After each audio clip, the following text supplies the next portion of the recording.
We have a 5 o'clock update for Hurricane Erin. Winds still down to 125, but look at this. This is from a Hurricane Hunter's aircraft over the weekend yesterday, I believe, when they were flying in the eye of Erin, when Erin was a beast. It was a Category 5 there, with winds of 160 miles per hour with gusts to 190. And thankfully, that's not going to be hitting land directly, because it could cause some catastrophic damage, a historic storm surge. But just look at that. That has just been incredible. Now, it's been looking kind of raggedy over today, and that's because it's losing some of that latent heat that hurricanes thrive on, and that's the issue. There also is the thing that's called the eye wall replacement cycle.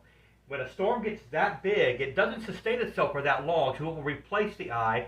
There will be fluctuations in intensity, but I believe it's maxed out. It should hold its own, might get a little stronger, but it's still probably about 120. It might weaken a little bit as well, too. But we will, of course, see what happens with this particular storm. But it's a huge storm. The European model has become more westerly of all the models, and it's still showing the storm to make a close pass out of the Carolinas, but I still think we're going to be okay. Like I've said for the past week, we're not going to get a direct impact, but along the coast, you can have some 10, 12-foot waves. Be careful, surfers out there, and boaters, stay away from the area, too, because there's going to be a lot of wave action. More on that in a moment, but you can see it's going to be a big powerhouse storm. Could have some beach erosion, especially on Hatteras, where they usually get beach erosion on a regular day anyway. Okay, now we also want to look at the wave height. This thing is going to be generating out 95-foot waves, not around here, but at the center of the storm. Can you imagine that? So boats and cruises have had to be rerouted. I know someone on a cruise right now, and they had to be rerouted away from that storm.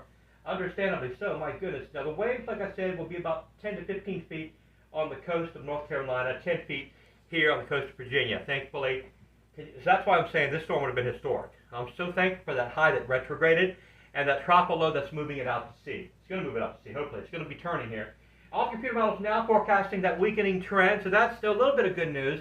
But either way, we're not going to get a direct impact from that storm, like I said. Yeah, my tie's messed up. But if anything changes, we'll let you know. We are watching a system beyond that that could develop and be a concern much later on later. Have a good day.